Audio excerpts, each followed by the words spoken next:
Une autre liste candidate justement à plaisir menée par un conseiller municipal d'opposition également, c'est Jamel Niati. Bonsoir. Bonsoir. Vous êtes la tête de liste d'À Gauche Toute, donc c'est une liste qui est soutenue notamment par la France Insoumise, le Parti communiste Génération et le Parti de gauche.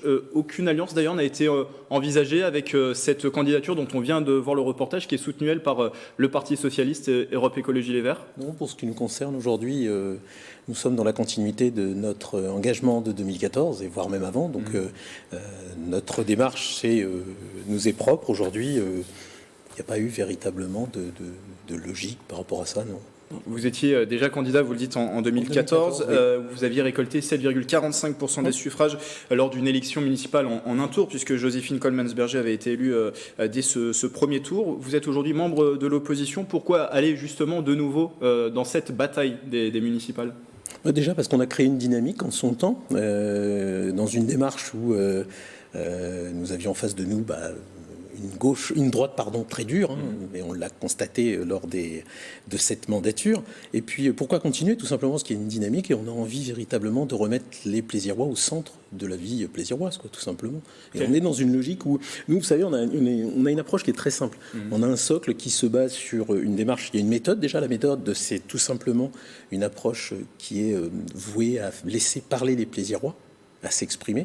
Donc de la démocratie participative. De la démocratie locale, j'allais dire. Envie de participative, oui, par nature, mais par différents moyens, bien évidemment. Mais sur le principe, la méthode, c'est véritablement de laisser les gens s'exprimer.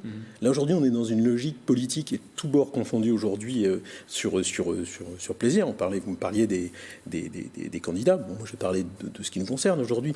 Nous, on est dans une démarche où les Plaisirois n'ont pas voix aujourd'hui au chapitre. On impose des choses, on fait des choses sans que ce soit... Vous savez, Plaisir, c'est un centre commercial à ciel ouvert aujourd'hui, tout simplement. Donc, je veux dire, il n'y a rien pour les jeunes, il n'y a rien pour les tout jeunes, et puis encore moins pour les seniors. Donc, pourquoi continuer? Tout simplement pour faire changer les choses. C'est dans l'action que l'on s'inscrit et on souhaite véritablement changer les choses. À votre avis, la gauche peut revenir à la tête de Plaisir? La ville avait déjà été à gauche il y a plusieurs années. C'est une ville qui est à droite, je le précise, depuis 2001. Tout à fait.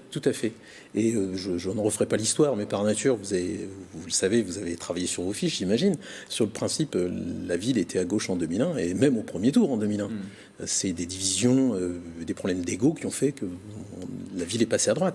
Et avec une droite dure, c'est ce que je vous disais, sur le principe, on est dans une droite qui a cassé tous les services publics, qui a cassé toute cette proximité, qui aujourd'hui fait on va dire, une approche artificielle et superficielle. Donc oui, voilà, c'est tout ce qui est le lien social de cette ville est parti, quoi. Et donc nous, dans notre démarche, c'est véritablement remettre de l'humain au centre de tout ça.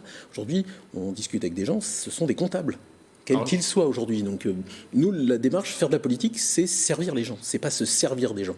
Juste avant de parler du reste de votre démarche, on a parlé de la démocratie locale. Votre regard sur le travail qui a été mené par la précédente majorité, celle qui est allée donc de 2014 à 2020 et qui a été menée par la maire sortante, Joséphine Coleman-Berger. Quel est le regard que vous portez? Si j'osais, je vous dirais, regardez ce qu'en dit son plus fidèle lieutenant, qui a un regard qui est beaucoup plus acéré que le nôtre. Nous, on avait... Voilà, pour ne pas le nommer. Sur le principe, nous, on a été lucide depuis le début. On a dénoncé l'approche déjà autocratique et l'autoritarisme de Madame Coleman-Berger. Il s'avère que elle a perdu pas mal de ses colistiers, je crois un tiers, si je ne m'abuse. Donc voilà, on a eu tort d'avoir raison avant tout le monde. Sur le principe, il n'y a aucune concertation, c'est de la communication, mais de bas étage, c'est du rempolinage, comme on dit. Nous, sur le principe, la démarche, elle est très simple, c'est de remettre Plaisir au centre de la vie des Plaisirois. Aujourd'hui, Plaisir, c'est une cité dortoir, faut pas se voiler la face. Rien n'est fait, rien n'est mis en œuvre. Et pourquoi? Parce qu'il n'y a pas de concertation sur Plaisir, il n'y a aucune concertation. Je veux dire, on vient... vous savez, le plus dur dans cette ville, c'est de se faire élire, j'allais dire. Effectivement, c'est compliqué.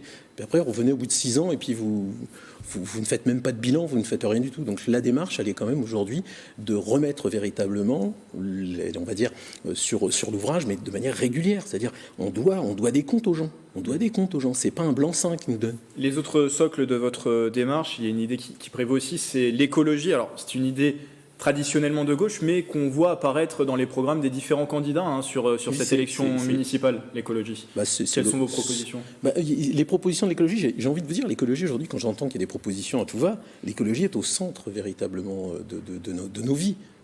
Qu'est-ce que vous souhaitez avoir comme proposition sur l'écologie? Le fait de se déplacer, des circulations véritablement qui soient à disposition des gens. Je veux dire, le fait de mettre en place des vraies pistes cyclables. Oui, la seule piste cyclable qu'il y a à Plaisir, celle qui amène de la base de loisirs et qui passe par les Gatines. Oui, effectivement, oui, c'est remettre les choses au centre. Mais l'approche écologique, c'est un raisonnement global. C'est quand on construit quelque chose, c'est en tenir compte. C'est du début à la fin. C'est dans l'approche, c'est dans l'assiette de nos enfants. C'est dans la circulation plaisiroise. Tout est fait. Il y a plusieurs. C'est complètement transversal. Vous avez raison. Donc, quand vous me dites aujourd'hui que faire, déjà réfléchir différemment. Et encore une fois, je reviens sur la logique de base. Ce n'est pas l'argent qui gouverne tout. Il y a de l'humain autour de tout ça. Vous savez, on pourra continuer à faire en sorte que Plaisir s'étende à tout va et que ce soit un centre commercial encore plus grand. C'est quoi? C'est de la pollution en permanence. C'est quoi comme emploi? C'est de l'emploi précaire. Donc, vous voyez, vous me parlez d'écologie. L'écologie, c'est donner les moyens aux gens de vivre. Vous parlez de centre commercial. On précise qu'un nouveau centre commercial va ouvrir tout prochainement. C'est Open Sky sur la commune de Plaisir. On a parlé de la démocratie locale, de l'écologie, le troisième socle de votre réflexion. Sur la démarche, c'est véritablement, quand on parlait d'orientation, c'est l'émancipation des gens et l'égalité. En réalité, l'émancipation des gens, on part du principe que les gens sont à même de pouvoir décider pour eux-mêmes. Vous parlez de démocratie locale, c'est donner aux gens la possibilité de s'émanciper. C'est quoi? C'est leur ouvrir véritablement la vie publique, la vie politique de notre cité, et qu'ils se réapproprient leur ville.